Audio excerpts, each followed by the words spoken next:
Steve, are these sanctions likely to stick? Will they have any impact? And what happens when we get the Biden administration taking over next month?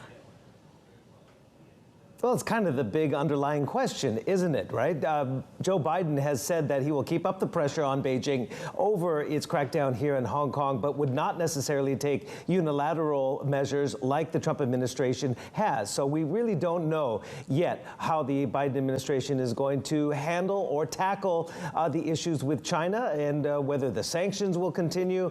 He has indicated that they would likely be put in a review process before withdrawing them. Again, the electorate in the United States is, split on the measures the Trump administration has taken on China, so they not necessarily would want to dial back everything, but again, not as aggressive, perhaps, in a Biden administration against China. So the question is, will these new sanctions that were announced overnight on 14 members of the National People's Congress Standing Committee, 13 men, 1 woman, they're all vice chairpersons of the NPC Standing Committee and not the more senior officials such as the chairman of the Standing Committee, Li Jianshu. They decided not to go with sanctions against him, more, I wouldn't say junior, but vice chairman of the body. So we have to see where it goes from here. Beijing got wind of it yesterday. This story first surfaced yesterday, and the foreign ministry spokeswoman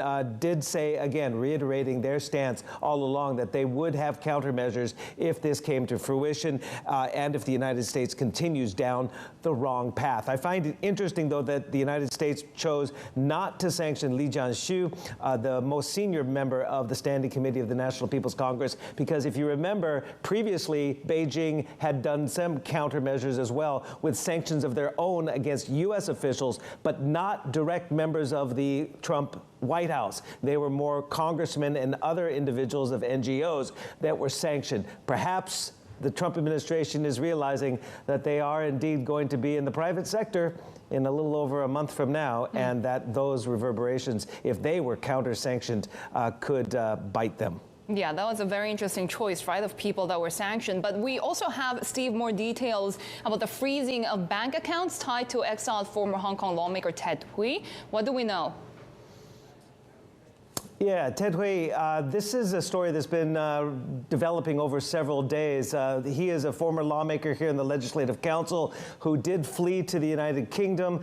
He says his bank accounts of himself, his wife, and his parents have been frozen at HSBC and other banks.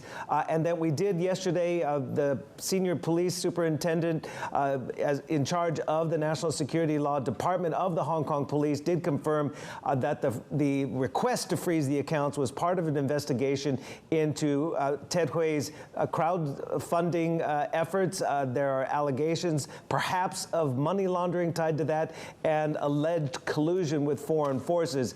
But Ted Hui saying that these moves by the Hong Kong government and by HSBC are extremely serious and that they erode the faith in the city's banking system. I might add, local media is saying that there was a temporary unfreezing perhaps yesterday of the accounts where family members were able to get most of their money transferred out of those accounts before they were again refrozen. We don't have the details of that. However, HSBC, in a statement, I have to add this, we have to abide by the laws of the jurisdiction in which we operate. We are unable to comment on specific account activity.